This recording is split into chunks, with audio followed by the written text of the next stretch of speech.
Black Live. I don't know. We were just talking about Darlene here on Roseanne, but that's our problem, not yours. Welcome to the show, Golden Black Live.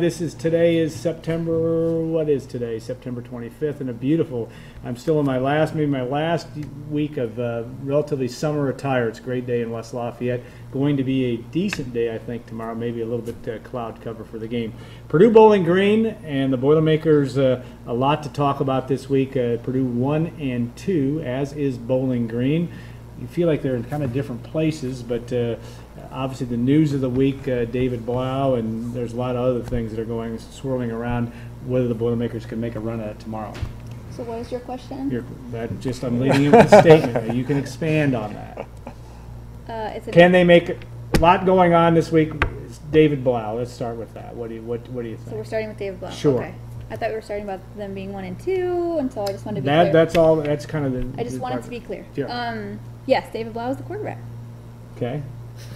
It was obviously it was a surprise to I think pretty much everyone. I think including David Blau, who said that it caught him off guard a little bit. I'm curious whether it was a surprise to Austin Apple. We didn't get a chance to talk to him this week. I don't know if the coaching staff said, okay, you have no more chances. This is it. Kind of going into the game last week where he had the 2 interceptions. Certainly the coaching staff has preached taking care of the football since they've been here. I don't know if it was a body of work issue with Austin or if it was just a body of 3 games issue with Austin. We didn't really get the answers to those questions this week. So we'll see how he does. I mean, I think that Blau has some positive qualities about him. I think that the biggest thing going against him right now is he's young. And there's nothing you can do about that. When you're young, and the only way you can gain experience is to be out there. So I think he has an opportunity to be pretty good this week with the way that Bowling Green plays. So I think it's a good situation for him to be in for his first start, considering the kind of defense that he's going to play. I think it had to be a surprise for Appleby. I mean, he was coming off a good game against Indiana State. I don't think there's any way at that point Purdue told him, you have to not turn the ball over. He hadn't turned the ball over in that game. And then, he has a poor game. There's no arguing that against Virginia Tech. And I just thought that they'd stick with him for at least this weekend, and if Purdue won, probably another 2 weeks through that Minnesota game, because at that point Purdue could still be 3-3. They might still be 3-3 at that point, but I feel like they played this card a little early to go from the experienced guy to a brand new guy in a game that you have to win. You really need to win this game, and I don't think it's going to be easy. Bowling Green's 1-2, but they played a pretty good schedule. They beat Maryland at Maryland, and that's got to be a pretty good victory. It's a Big Ten team, and played pretty well for 2.5 quarters against Tennessee. They're a pretty good squad who's going to put a lot of points up, and that puts a lot of pressure on a new quarterback. Yeah, not to mention Memphis, too, who's a pretty good football team. If you watched some of the game last night, that team passes the eyeball test, and I think Bowling Green will as well.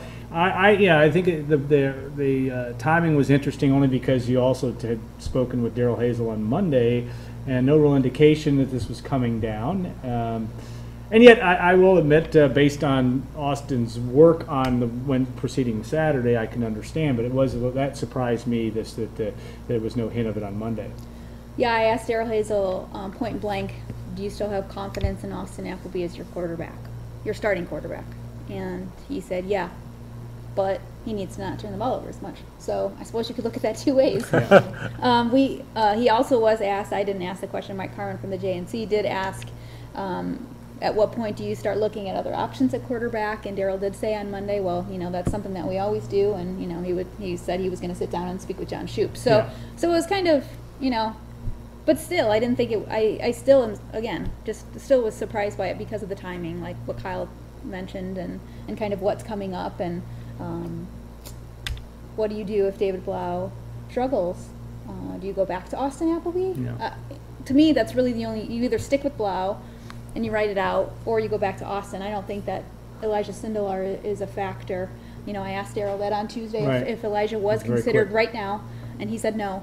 So, Sindelar is a true freshman, and he definitely is not ready, which is why they didn't consider him. But I don't think even toward the end of this year that would be something they would consider doing. There's no doubt this is not what they wanted to be doing Right. right now this year. I mean, 3 straight years of this, and Brian's written about it, and we all have talked about it too, that they need quarterback stability. They just need some stability, and here we are again, from point A yet again with a new guy out there that they're going to try and build. Will Blau ultimately be the guy that they settle on?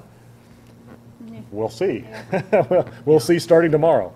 Yeah, and that'll be a key factor in terms of, obviously, is this a game as much of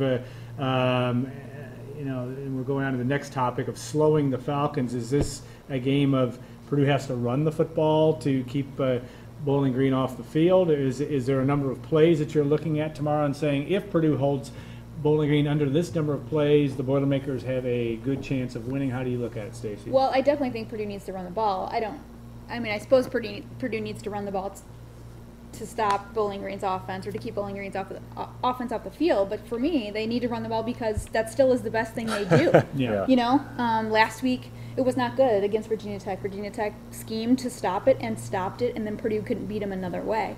Bowling Green, that will not be an issue this week. I think everybody over there is pretty confident that Purdue's going to be able to run the ball and take advantage of that more physical offensive line. And David Blau even said he wouldn't be surprised to see both of the running backs get 100 yards. And then he kind of was like, oh, shoot, I shouldn't have said that, I think. You could see in his eyes like, oh, I probably went too far.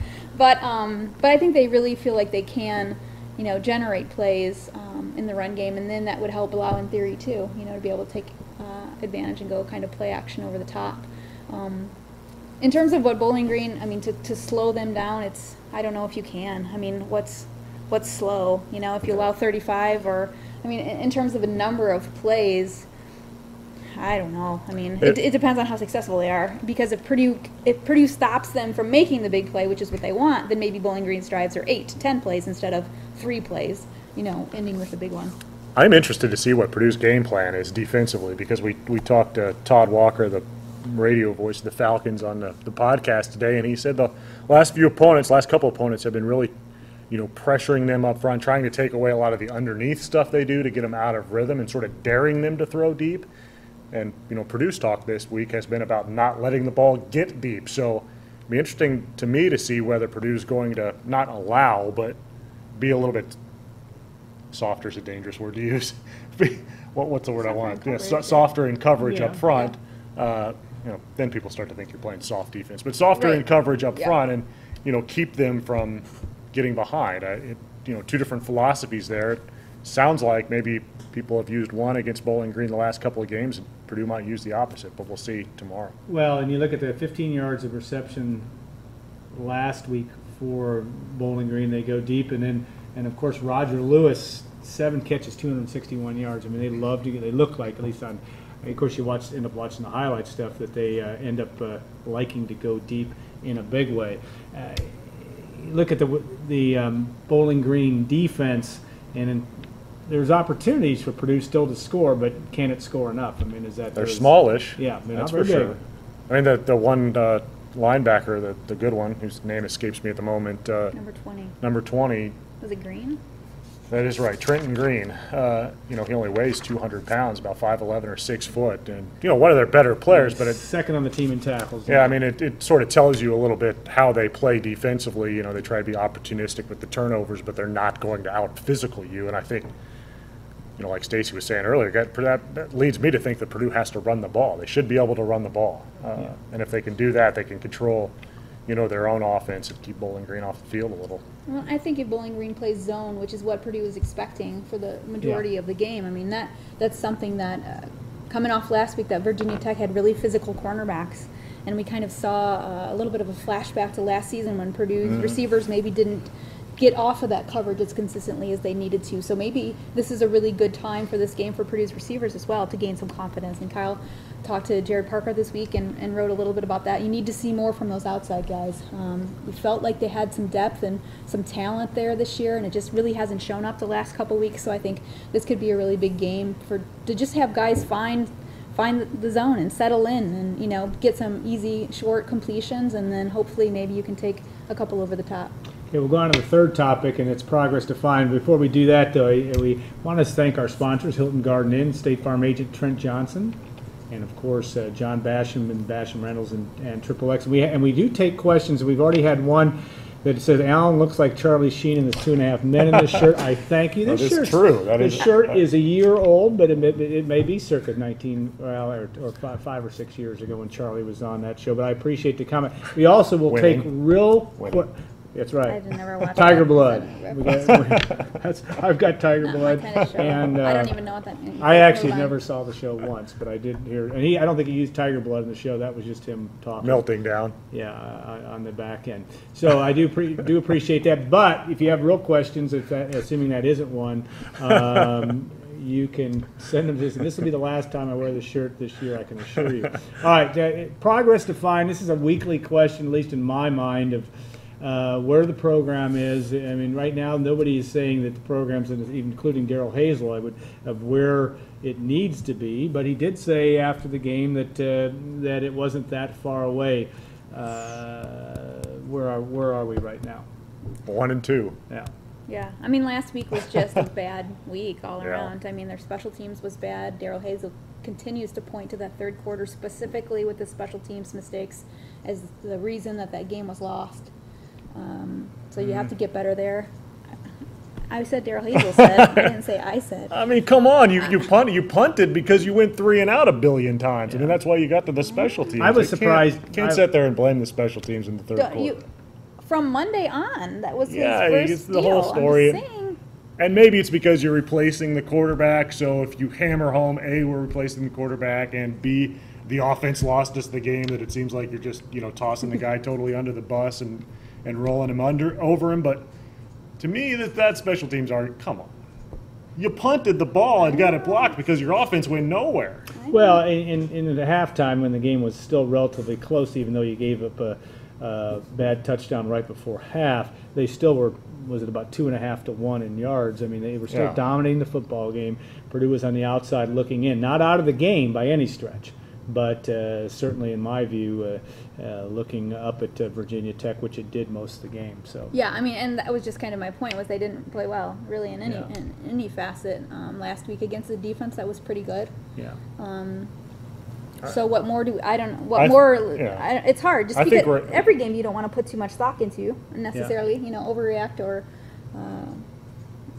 you could look at the Marshall game and be like, sky is falling. You could look at Indiana State game, say that they're the greatest team ever, and obviously neither of those are true. So that's why this week's really interesting, and why you really, really need a win this week to just be level going into conference. Because actually 2-2 wouldn't been 2-2 is, yeah. I mean, like I said, they're okay. If you're 2-2, you are okay, because you can still think we can get to a bowl game.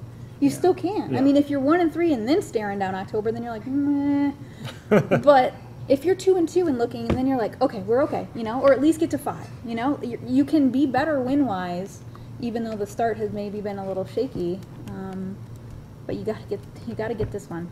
There's a path to progress if Yeah, you win no doubt. on Saturday, because you can win 1 in October perhaps to get to 3, and then the schedule is easier down the stretch. You win half of them in November, and that's 5, and I think you would feel okay about how the season went, despite having some hiccups early on. Yeah.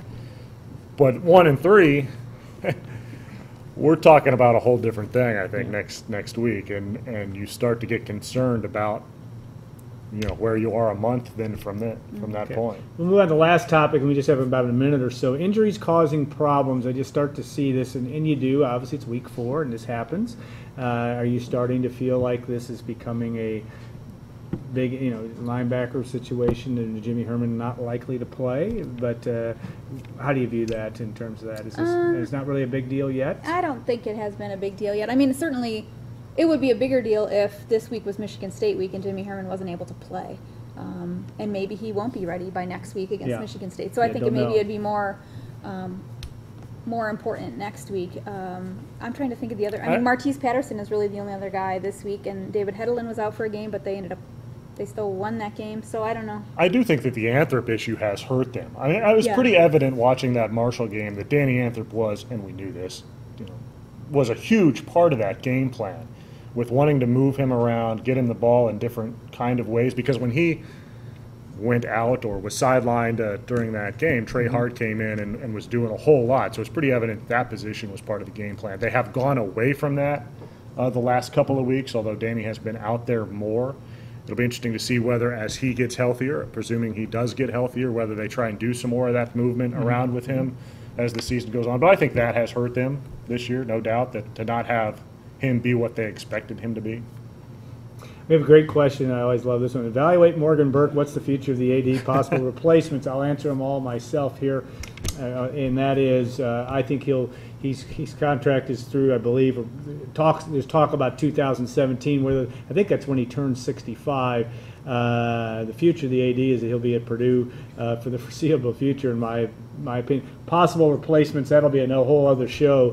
Who knows? And Mitch Daniels has had a lot to do with replacing key positions at the university. A lot depends, in my view, when Morgan decides his time is up, what direction they'll go there. Does anybody else want to comment on that? I think you covered it. Okay, thank you very much. That's one thing I can do well. So what are we going to see tomorrow is our last question. I mean, ultimately, I'm the only one I think maybe still in the office picking to win. I got Gio, Purdue. Kyle, okay, all right. And you tell us about your.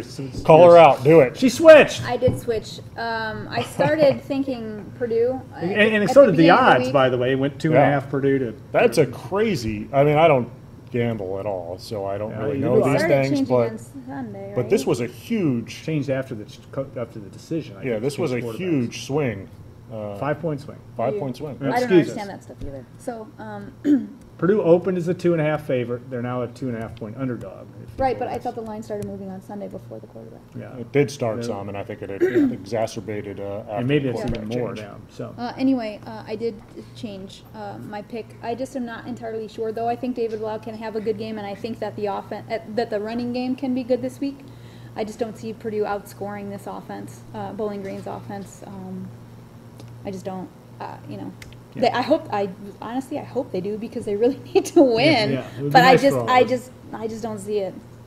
I have Purdue for no particular good reason. Yeah. I really don't. I mean, I don't know. I don't know what to expect. I expect Blau to play I'm well. expecting something to gel and something good to happen, but that's my optimistic side, and I'm not chock full of good reasons either. As you'll read on our site here in about 45 minutes, unless Brian's completely edited my thing out by now. So, all right, we will take a break. Brian will come in here and tell us what he's edited out, and he also, hopefully, we will be hearing from Joe Tiller, who's somewhere around Champaign, Illinois, I think, driving into West Lafayette for the game tomorrow. And Joe is on the line, so Brian, we'll make the quick switch, bring Brian in here, get the coach on. He promised us at least 5 minutes of his time. We'll look forward to that. It's always entertaining. Stacy and Kyle, thank you so much. Stacy will be back for segment 3 with Justin Sins as well, and we'll look forward to that. So, quick break. We'll be back with Coach Joe Tiller and Brian Newbert on Gold and Black Live.